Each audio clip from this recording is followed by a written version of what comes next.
committee to order. This agenda was posted in the office of the county clerk on the 15th day of September 2021. Notice was sent to the West Bend Daily News, Express News, WIBD, WMBZ Radio, WTKM Radio, My Community Now, Hartford Times Press, Kewaskum Statesman, and the Milwaukee Journal Sentinel. We're all here. We'll rise for the Pledge of Allegiance. I pledge allegiance to the flag of the United States of America and to the republic for which it stands, one nation, under God, indivisible, with liberty and justice for all.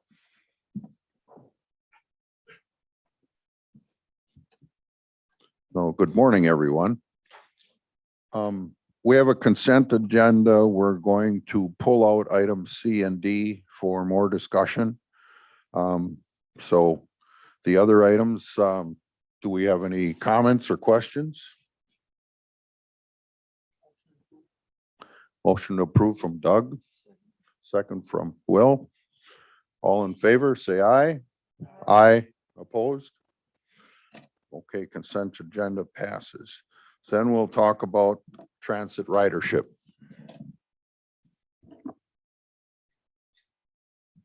Thank you, Mr. Chairman. You'll see in your packet, once again, we've included the transit ridership numbers for both the shared ride taxi service and our commuter express. It should be pointed out that's on page 10 of your documents. Just want to point out that the commuter express ridership has inched upwards a little bit in August to 1,500 riders again for that month. So that's a positive thing that we're actually increasing a little bit of ridership going up. We are looking at potential changes to that, as we mentioned last month, working with our regional planning commission, as well as maybe an outside consultant firm to look at what that looks like. We had a meeting yesterday afternoon with our provider, Coach USA, as well as Milwaukee County Transit, to look at potential options that route as well, as kind of a starting point. Those options could be something as simple as our commuter express stops at the county line. We take them down to the Pilgrim Road park and ride lot, and they transfer onto a Milwaukee County either freeway flyer. That would be an option, or we bus them all the way down to the Watertown Plain park and ride lot, where they could pick up next year a bus rapid transit, which then would take them to downtown and other areas, right? Connect them up with the Milwaukee County bus system. What that does on the negative side, or what you could perceive as negative, it adds time to the route, right? Anytime you transfer, get off one bus onto another bus, even if the bus is there when you're there, it takes a little bit of time. If the bus isn't there, you might have to wait, 5-10 minutes, whatever the time is, to get it there. And then that other bus might make other stops along the way, where we maybe don't make stops. And so you might be adding 10 minutes, 15 minutes, 20, 25 minutes to their commutes in the morning. And obviously going from a very nice bus with coach and Wi-Fi and nice seats to a Milwaukee County bus. So just to let you know that we are looking at those options kind of going forward. We'll talk more about that in the budget, I believe, Aaron, later on, as far as yes. Yep. How we're looking at funding that going forward. Obviously, as you know, we received a lot of federal money in CARES, CRISA, ARPA funds to help supplement this, but that money does not last forever. And so the question is, obviously, as it brought up too, is, how soon before we make a change, right? We use that money up for the next 2 years and keep this going at $111 per ride, or do we do something quicker to make some adjustments? I think was what was asked. So just let you know, we have our starting pursuit options now already, and certainly going to get more of a long range plan. So kind of a two-step process, if you will. Not to ask a dumb question, but our Milwaukee County Transit, is that fully operational now? I know they were short of bus drivers and. I think, I don't want to speak nationwide. I know that we have shortage of taxi drivers. I know our service is short of bus drivers. Milwaukee County, when I asked if they were short, they laughed. So I think they are very short. It kind of took it away from it, because it sounded like, oh, we have that problem. And they're like, yeah, we got that problem too. So yeah, I think there's a lot of that going around. I would imagine that their ridership is down like everybody else in the state and in the country. Troy's nodding her head yes. So, but I don't know their specific numbers. Okay. Any questions, comments?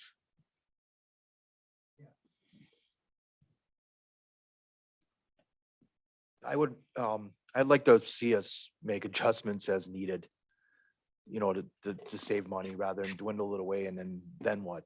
Okay. Make an action now and do something if you can, whatever's allowable by the contract.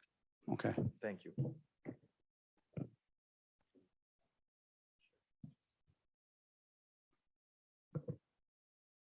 I don't know if this is the appropriate time or during the budget to ask, how long do we estimate that extra funding is gonna last before this starts affecting the levy?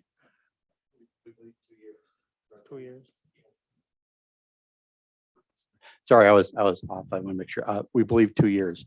And Aaron can certainly talk about that now if you like, or certainly wait to budget, but we're anticipating about 2 years before those funds are gone. And that's when you're going to have the hard question in 2023 for the next budget cycle of, okay, now here's the cost. How do you want to fund it? Or do you want to fund it? And that's why we're going to try to get you as many options as we can to say, hey, these are 3 options, 4 options, 5 options to go with, and these are the costs associated with that going forward. Certainly an option is status quo, right? Eliminated, or some kind of hybrid model or something in between, and partnering. Certainly we're having conversations with Waukesha County already. So we're trying our best to try to, collaborate as much as we can with other counties as well. So it's more of a regional approach without having an official regional compact or transit authority. So we do have a little bit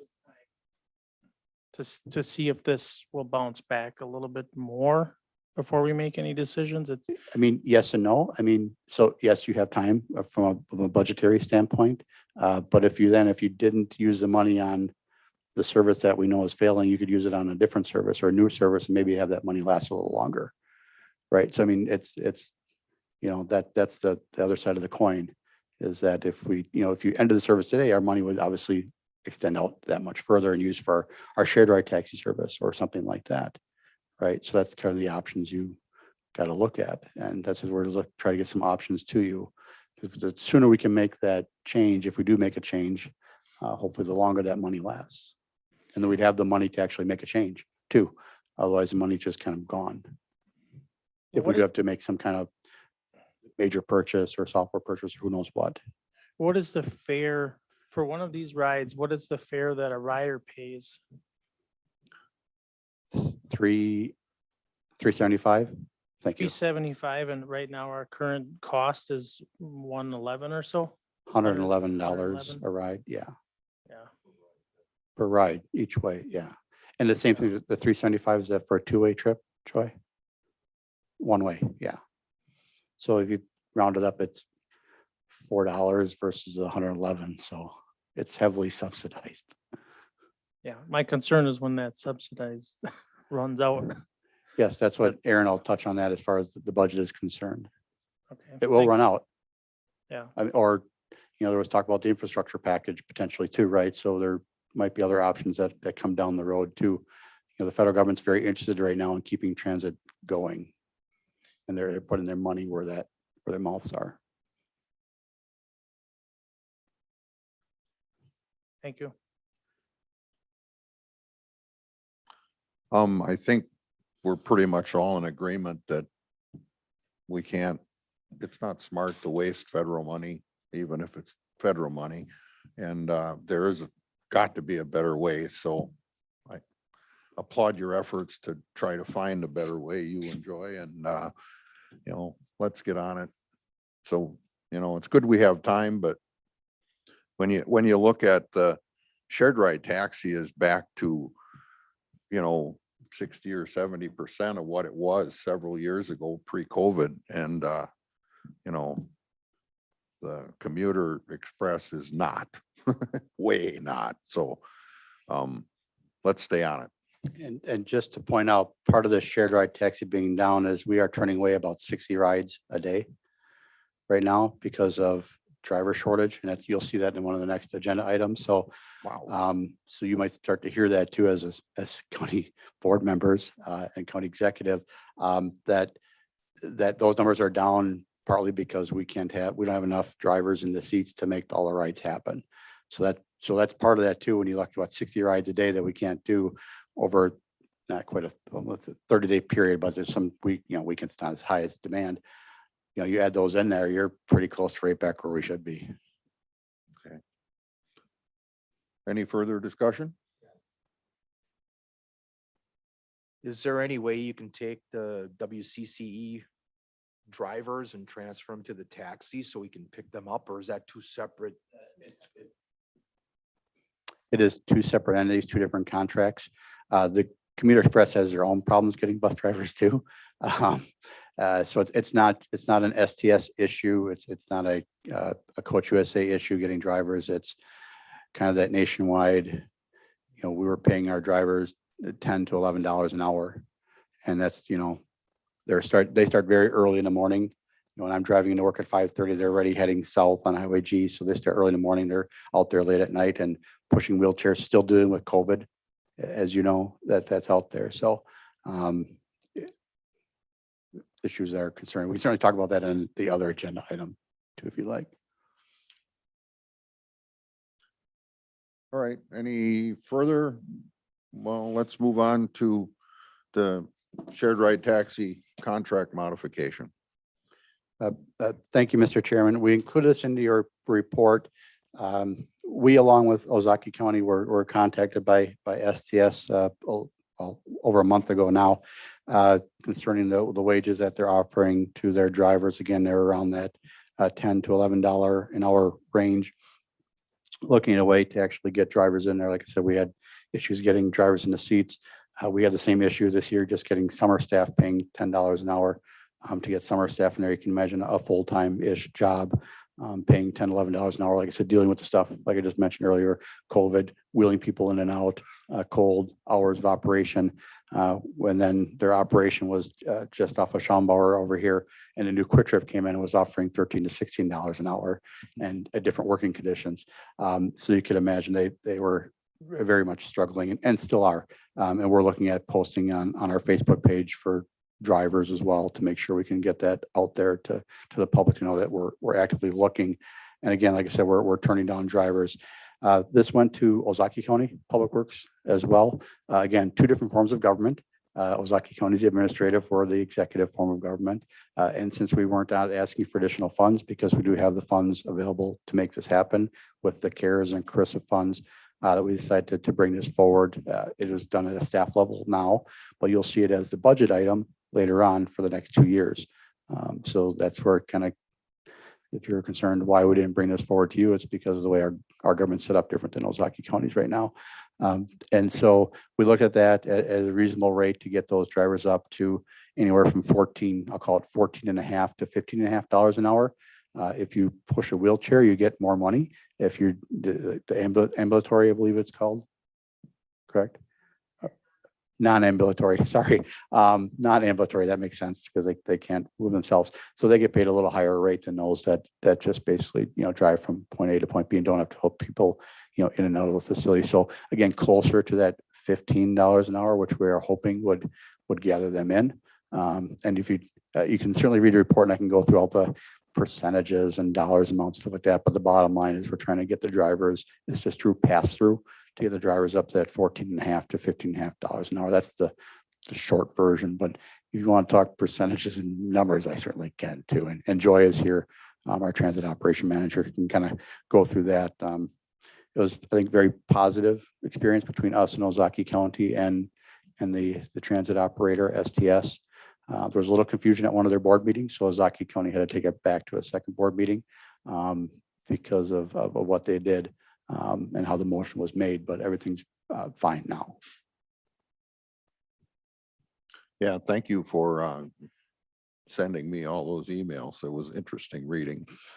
But the problem was that we have STS do maintenance and Ozaki County does their own maintenance. So we were comparing apples to oranges, and that good job at weeding this out and getting something done.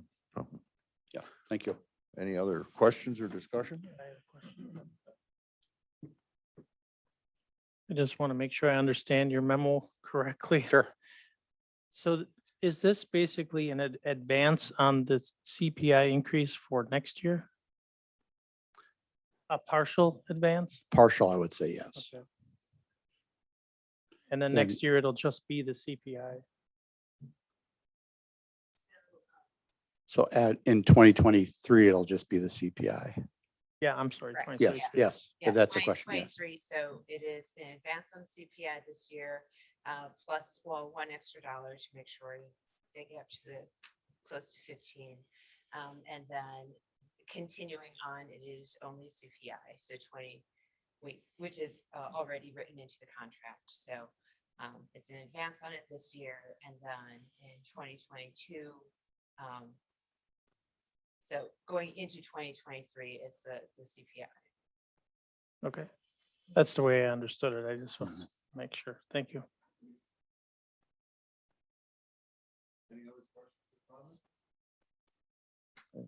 Thank you, Scott. Thank you. We'll move into discussion of the department budgets for the next 2 years.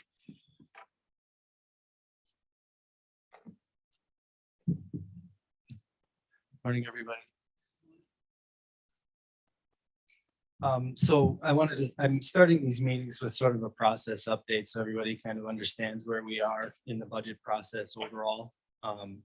We started in April. We're building budget assumptions and revenue estimates and wage and benefit projections, things like that.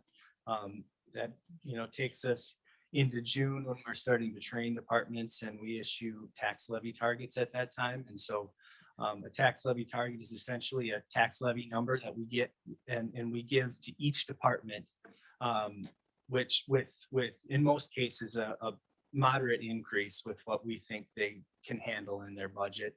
When we do that, that sort of divvies out the levy in a way that allows us to manage the overall budget as these different department requests come in. If they come in at target, it helps us manage and hit the number that we've been aiming for the whole time. So that's always helpful. It's something we've been doing for a number of years now, and it's very, very helpful for the budget process when we try to land the plane at the end. In July, departments enter their budgets. Then in August, the departments present those budgets to the county executive. That's a series of meetings where we also invite the standing committee chairs. That way, from a board and committee perspective, they're able to provide input already and ask questions up front, so that the executive can certainly consider all those things as he's kind of tweaking and making the budget his own. Then moving into these meetings at standing committee, essentially we're showing a preview of the county executive's budget for discussion purposes. The entire budget then will get packaged up, and that will be heard at the county executive meeting on the 20th of October. That's the public hearing as well during that time. And then we'll take that. After that is approved, then it goes to the full board in November 10th for adoption. Generally speaking, it's been going pretty smooth. For these meetings specifically, it's being done similar to prior years in that we'll take all the budgets in order. What's slightly different is that we're not necessarily having each department come up and give a like a line item presentation necessarily. I don't know that we've ever done something like that, but it's mostly me hitting the high points up here, answering questions, and obviously allowing the department heads to add anything I may have missed during this time. But I think we're really trying to use consistent terminology a consistent presentation format across the different committees and things like that. And I think it's an improvement. So just to talk generally about the budget first, so that you can sort of put things into context. We started with a goal of holding the levy flat across each year of the biennium, with a stretch goal of reducing the levy by $250,000. We're happy to say that we've actually exceeded that goal. So the county executive's budget will have a $500,000 tax levy cut in each year of the biennium. So a full $1 million across the biennium. Given the way, you'll see this in a couple of weeks, but given the way that equalized values shake out and things like that, property values are going up more than we've seen in quite some time. And so that in conjunction with the levy cut will reduce that tax rate significantly as well, more than we've seen in recent years. We'll actually be under $2. If things go according to our estimate, by 2023, we'll be under $2. We'll be at $1.93. Put that into context, I think in 2013, we were $2.88 per thousand. So making good progress there. So with that, I'll kind of dive into the packet.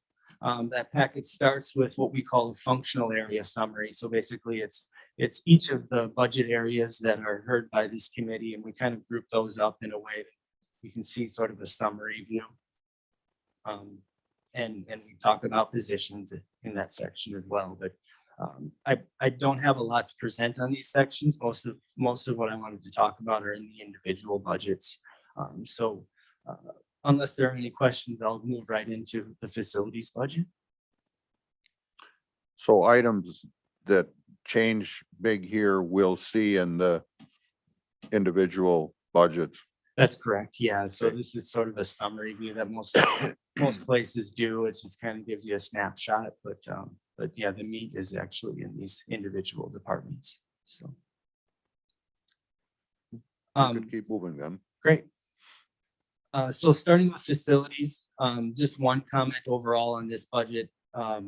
There's the budget currently is converting an hourly analyst position to a project manager position, which would be most likely non-exempt. We haven't run it through the full compensation plan yet, but most likely it'd be a non-exempt position.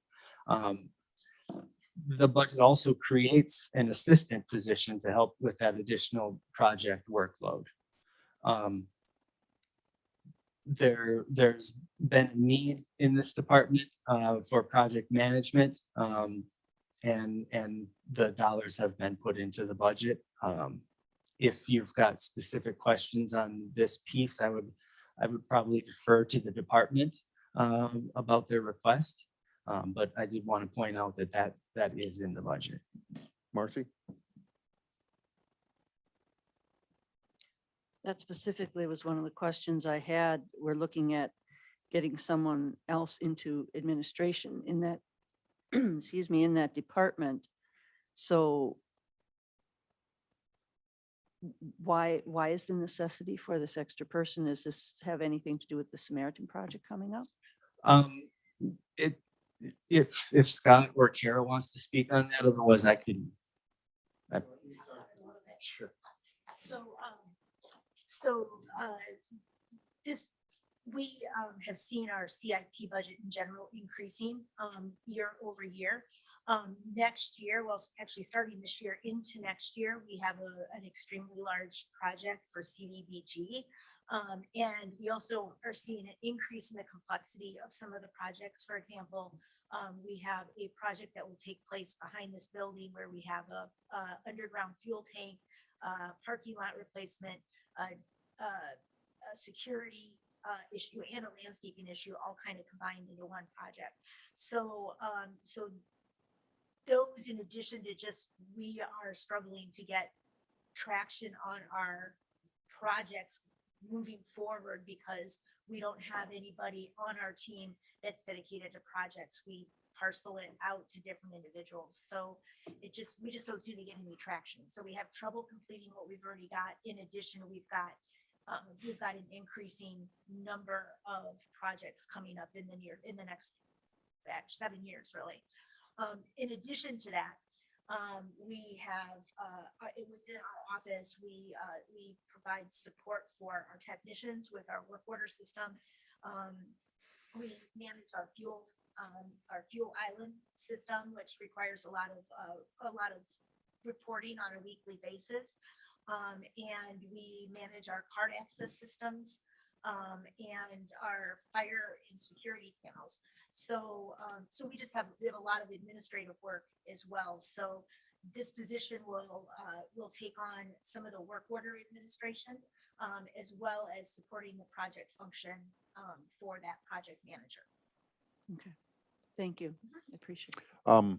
Before you go, Yeah. I'm guessing that a lot of this is driven by the age of our buildings and facilities as well, correct?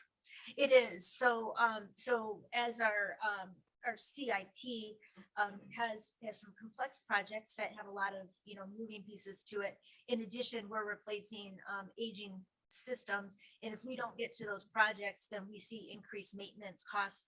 And we're likely pushing that out to vendors just because at some point the volume gives with what we have for staff.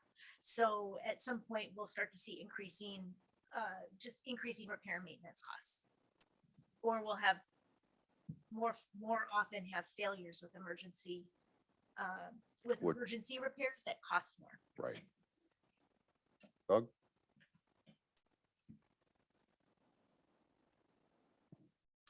I just had a question about the change of facilities analyst to project manager. Is that a current employee that's just changing positions? Or is that a vacancy? So, yeah, we have a facility analyst, and we're basically creating 2 positions, so a manager and an administrative support person. Okay. Both of those positions would be posted, at least internally, and that candidate or that individual would be applying for one or both of those positions.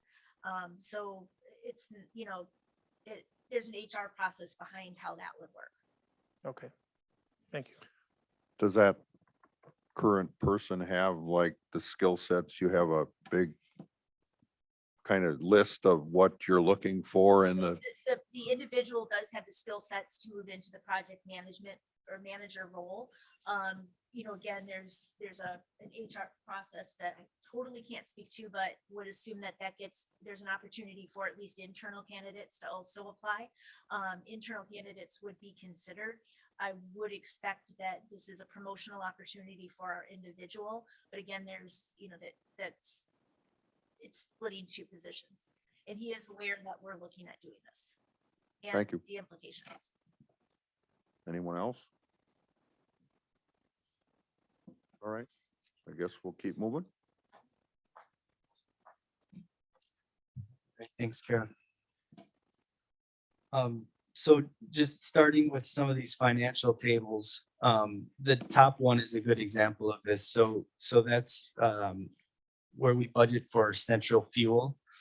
So essentially, this is treated like an internal service fund where departments buy fuel and we charge them back for our total cost of the fuel.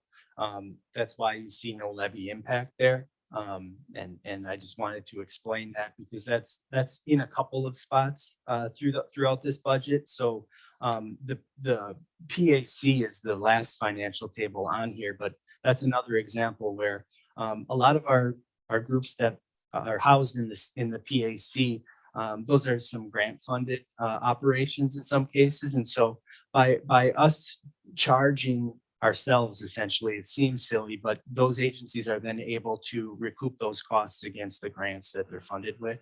And so we do it that way as an accounting mechanism to recover some dollars. So that's why you won't see tax levy in some of these spots. I just wanted to point that out.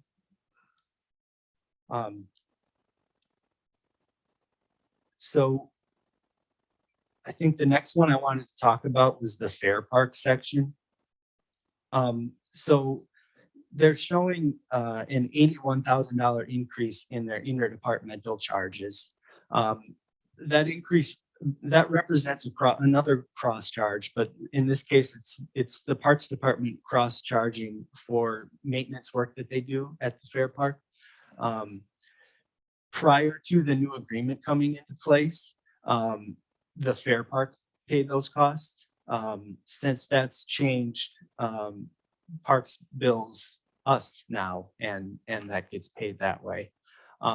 Because again, Parks is an enterprise operation, and so they've got to make their money back. So this is just a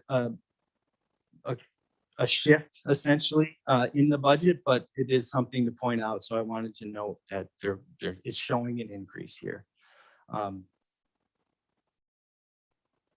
The next section to talk about what is the old courthouse.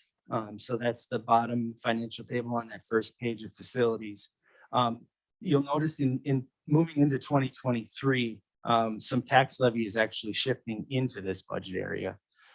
So if you recall, the old courthouse building, we're set to transfer that property to the Historical Society at the end of 2022. So moving into 2023, obviously our maintenance agreement with them goes away as well when that building goes over to them.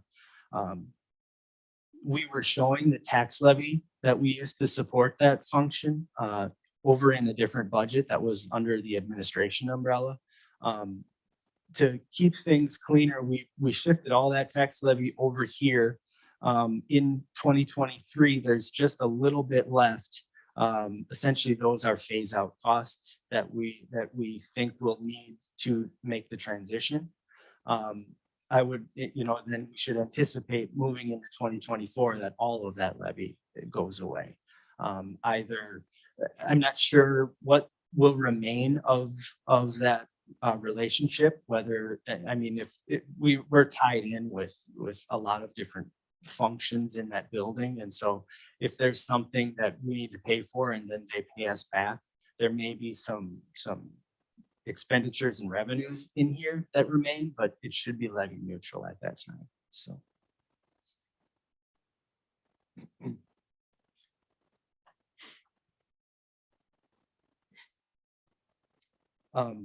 Another component in this budget, just overall, it hits a couple of areas. There's 22,000 in 2022 and 18,000 in 2023 of one-time fund balance being budgeted in here. We're doing that to replace. So there's a couple of projects replacing carpet and some doors in the sheriff's maintenance area. In 22, and then in 2023, there's there's projects, a replacement schedule for water fountains and the ice machine in 2023. And so we're using fund balance there so that we're not levying for one-time items. So if we've got a one-time item, that's a consistent thing across this entire budget. If we've got a known one-time item, rather than levy for it, we're using some of the leftover levy from prior years essentially to pay for that.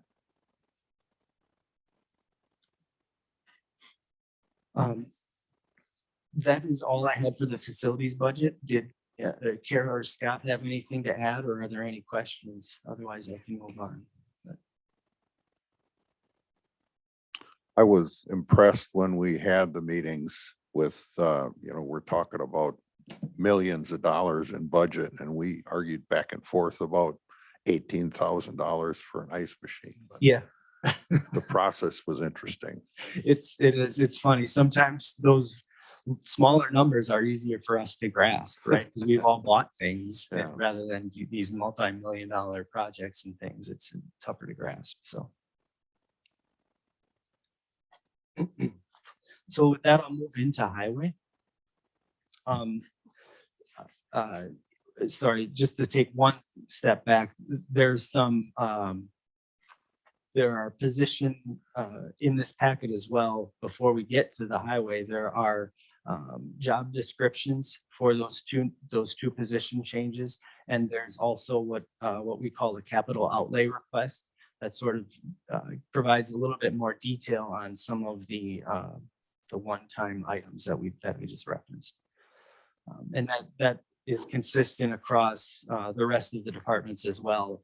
There weren't any more position requests, but the capital outlay pieces are going to be in there too. So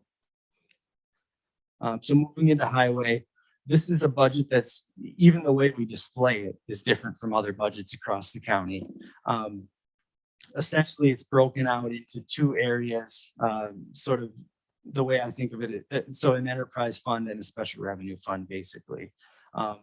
Essentially what this does is split the costs between maintenance and construction on county roads versus maintenance and construction on the non-county roads.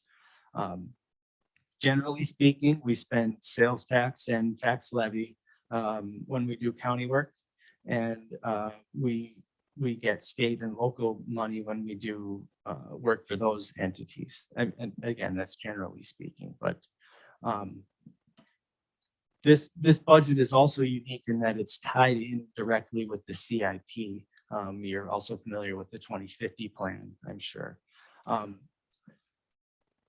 The CRAB, we call it the CRAB fund, it's County Road and Bridges Fund. It basically, that fund maintains a balance that rolls from year to year and funds that 2050 plan. Each year that fund gets a sales tax injection. And obviously based on the project workload, some years we spend more, some years we spend less, some years we add to that fund balance, some years we reduce that fund balance based on that project workload. 2022 and 2023 is a great example of that. So in 22, we're showing it an $840,000 use of that fund balance based on that project workload. Then in 2023, we're now showing that we would add $4.3 million back into that fund balance because we're doing less work on the county side. So again, that balance ebbs and flows. We've planned it out. We've tied that fund balance out through the end of the 2050 plan to make sure that we're not shorting ourselves here. One thing to point out is you will notice that tax levy's been held flat for the last several years. The tax levy certainly ties into all this. And we know that we can't hold that tax levy flat forever, but we have done a good analysis on that CRAB fund balance, and we're confident that holding the levy flat is not going to negatively impact that full plan overall. I have a question, and this is probably an example of how this all keeps moving around, but for the Washington County part in revenues, this year, our estimated actual is like 2 million over, or 1.5 million what the budget was. In what's actually happening out on the roads, what does that represent?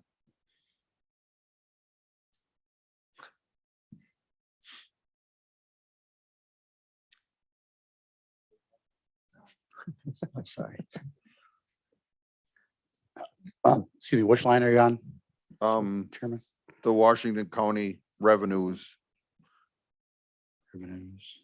going from, well, the actual is 7.7 million and estimated actual is going to be 9.6, but the budget was 7.7. So that's revenues coming into the Highway Enterprise Fund, correct? For That's work the- on Washington County roads, Right. So the way I kind of explain the highway funds is a little bit different than Aaron. So the highway department basically like buys the equipment, right? And we buy the mass material, right? We buy the stuff.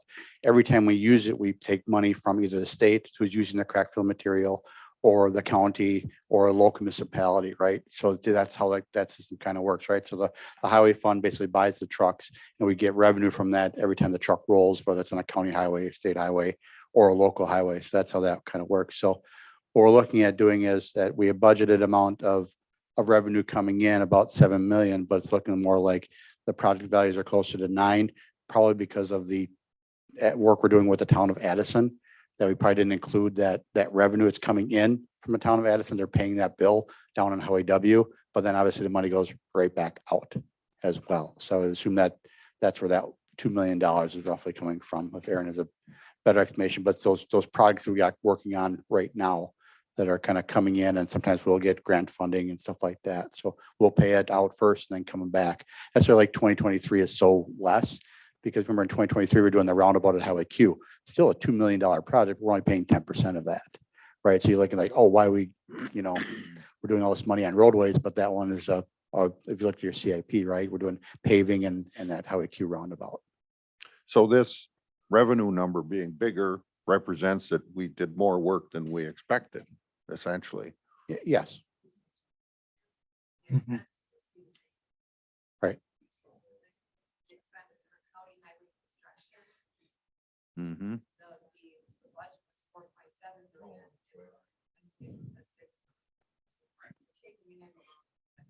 Right. It's kind of a pass through more or less. Mhm.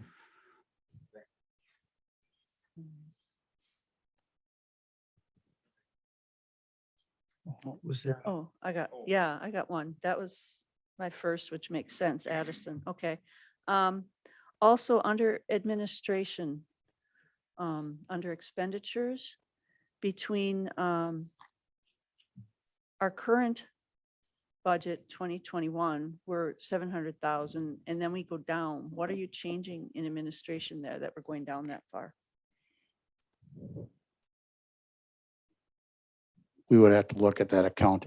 When we do the budget in the background, like Jeff says, it's like a lot of different accounts, and when they put this thing together, they kind of jam some together. So. I'll What all look- falls under administration? then? Right.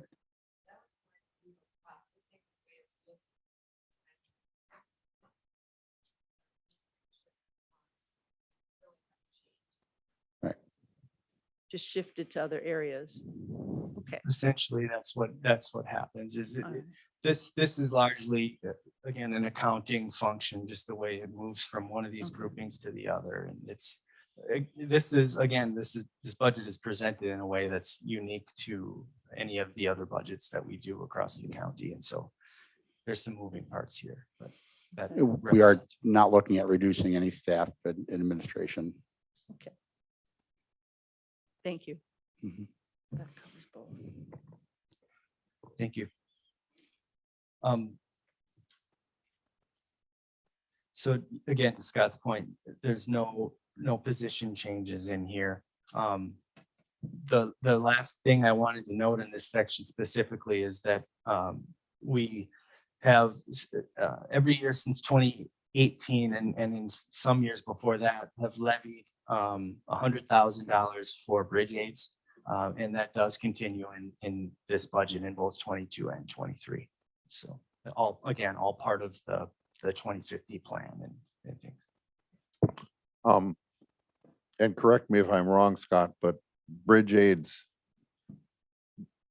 it's kind of a fund that helps townships and municipalities. And then once it's built up, if we don't need it a given year, then we don't put into it the next year. Yeah, 100%. So that's under the expenditure and other uses. You'll see county bridge aids. Now that's a tax that gets levied on every town taxing person out there.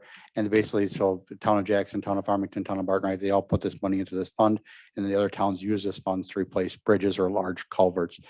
We do make contact with the municipalities to see if they have projects coming up, to see if we need to levy that amount or not, and how much we actually should levy to that account. Again, the federal government will pay 80% of the bridge. The town will basically pay 10%, and this county bridge aid pays the other 10%. So we are in constant contact with the municipalities.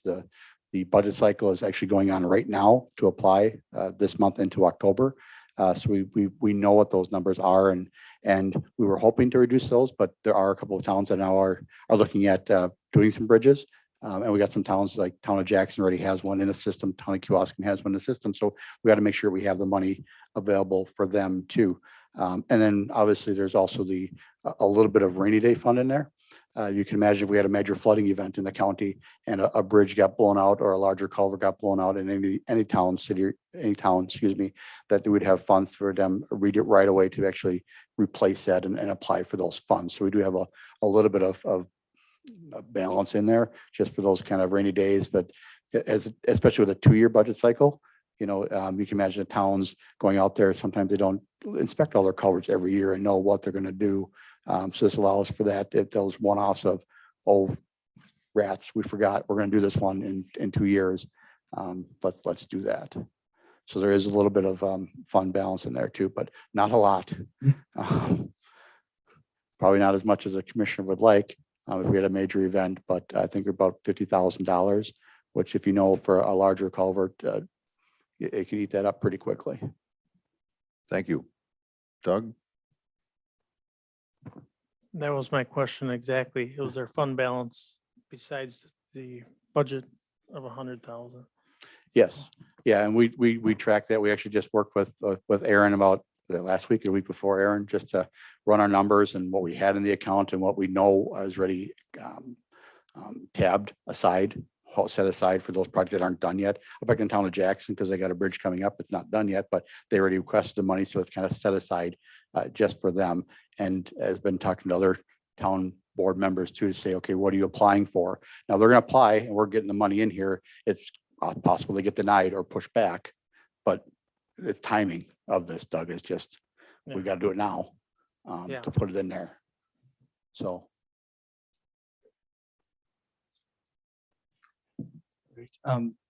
Moving into that next page, that's the last piece of the highway budget, the county engineer.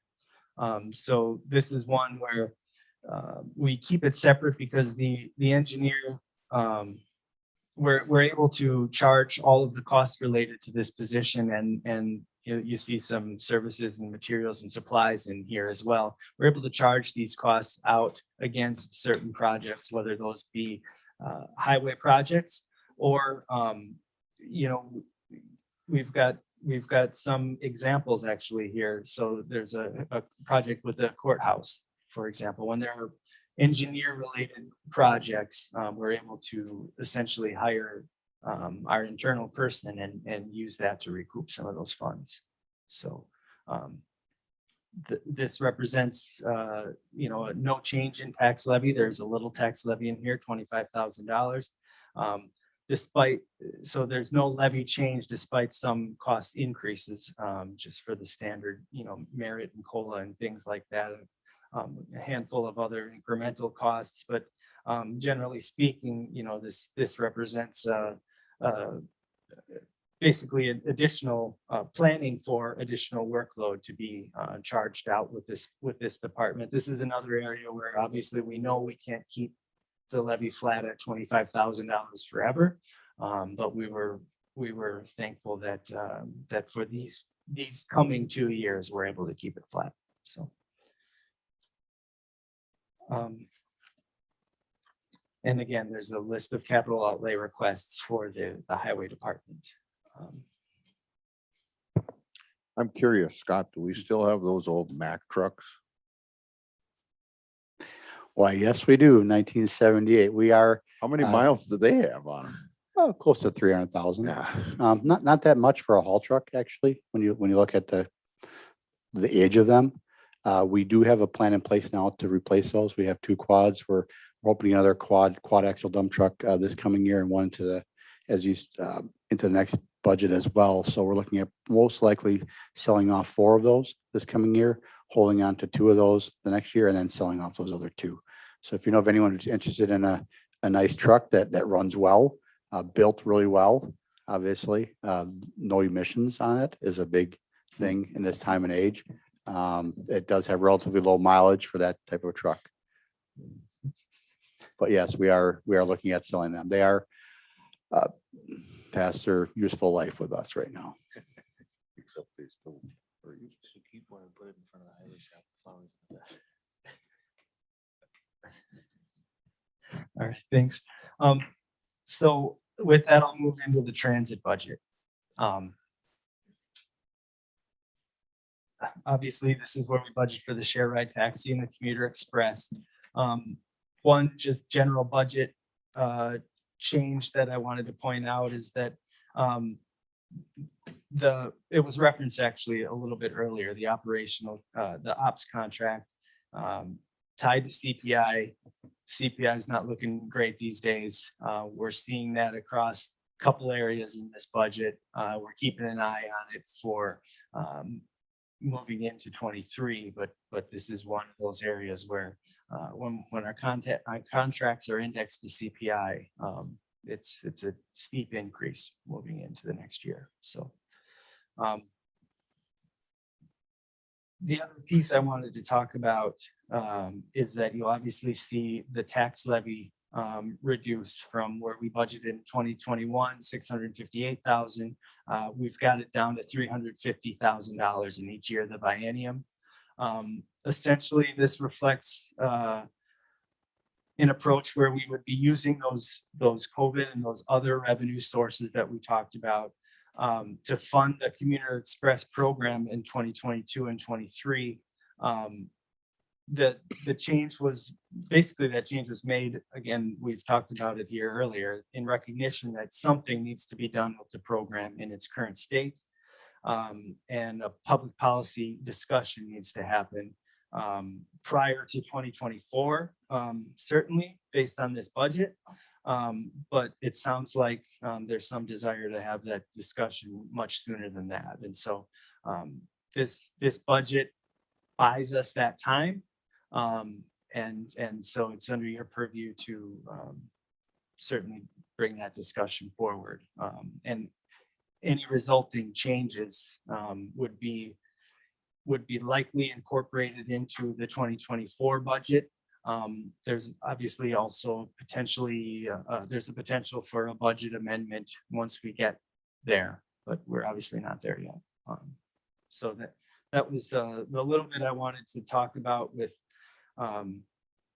transit, but I'm certainly happy to answer any questions, or Scott and Joy here too, if you wanted to add anything, so.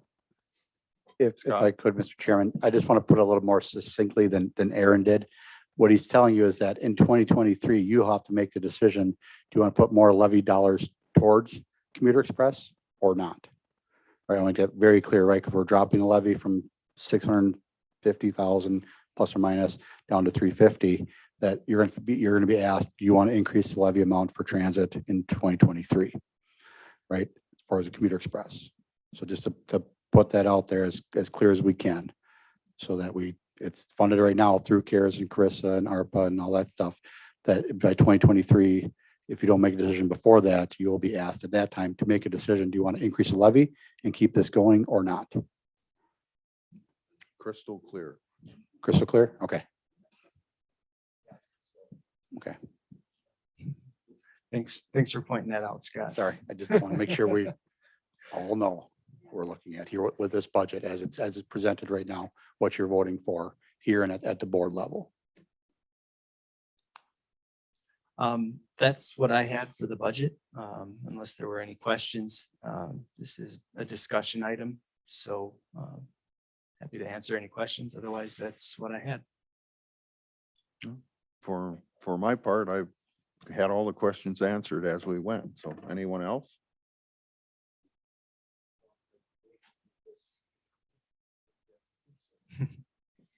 Okay. Thank you. In that case, we'll move on to action item 6A, installation of stop signs on County Highway F and M. Thank you, Mr. Chairman.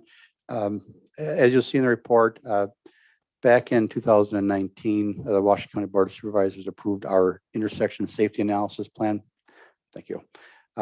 At the county, we looked at all the county controlled intersections in the county and looked at their safety issues. This was one of them that popped up. You see it if you search the report, you saw it in there as highlighted in table 7, as I think it was like has it got our 9th in total crashes in the county. 16 crashes were at that intersection for that 5-year span that we looked at.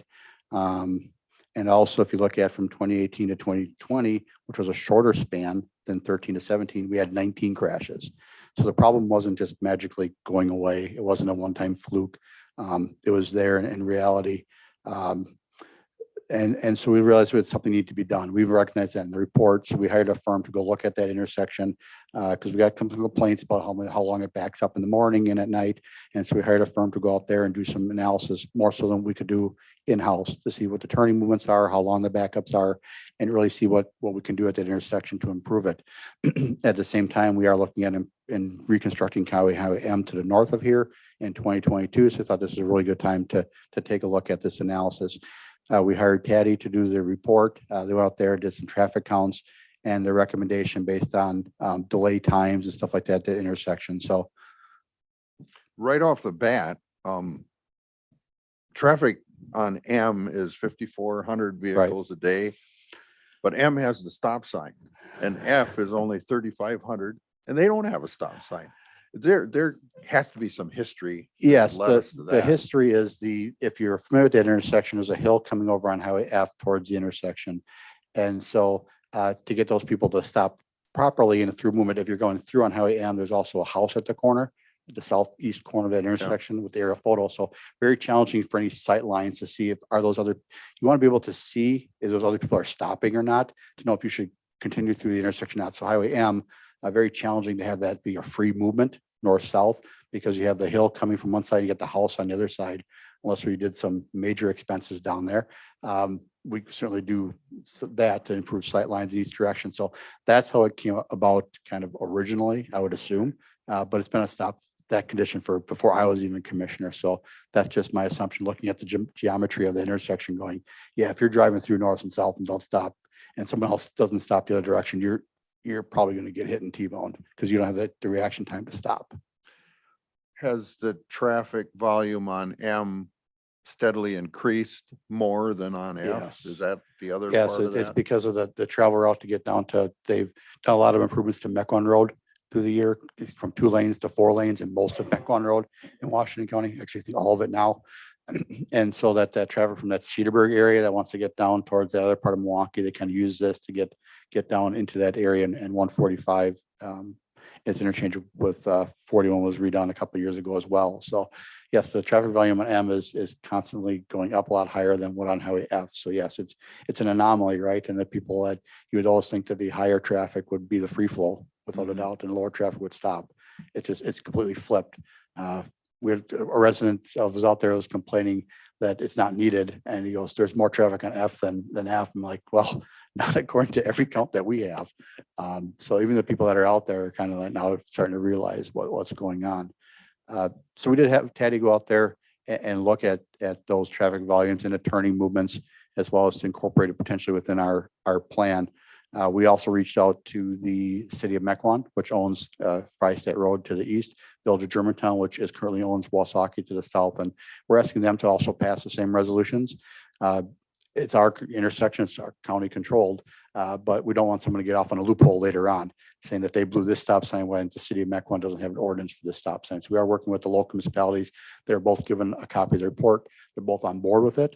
So it's not just Washington County telling them, it's them recognizing the issue as well of that issue. So the whole report, again, for that sight distance issue, we are looking at having our first ever overhead stop sign. If you're familiar with like the Holy Hill Road interchange, they have the overhead ones. We're looking at doing that.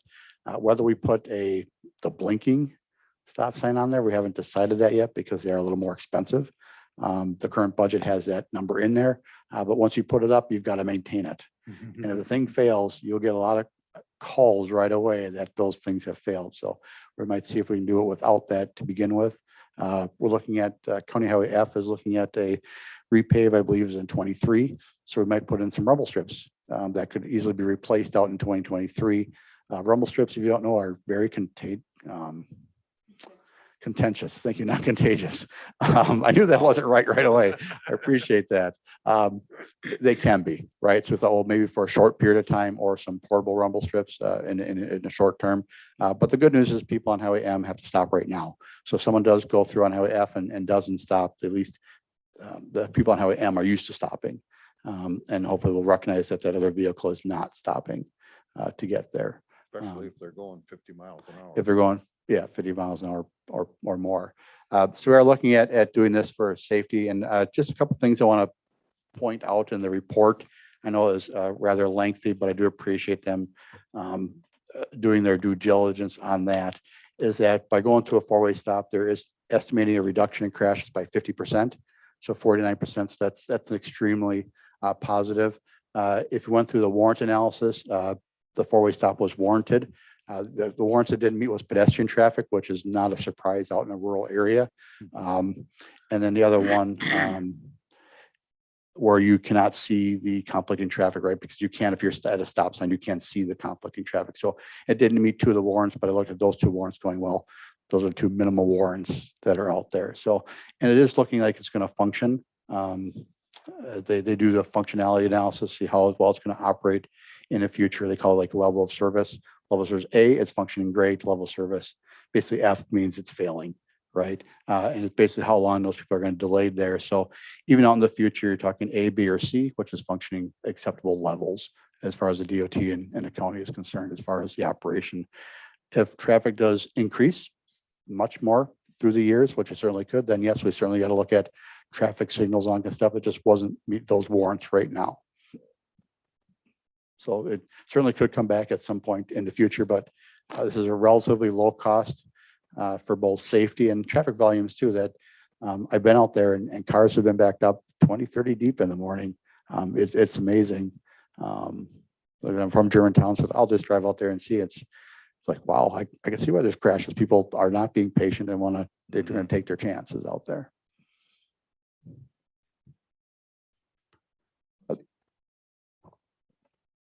I was glad to see this come up.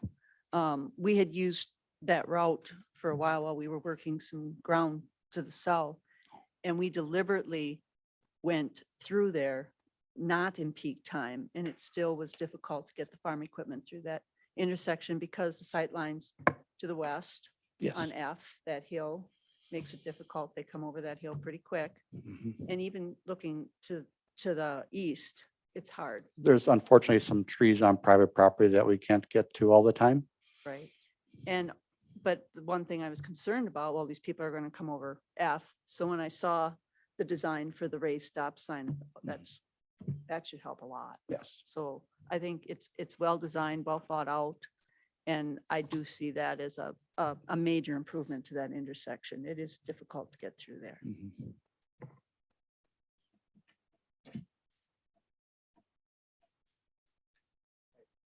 John? Popular question. Thank you.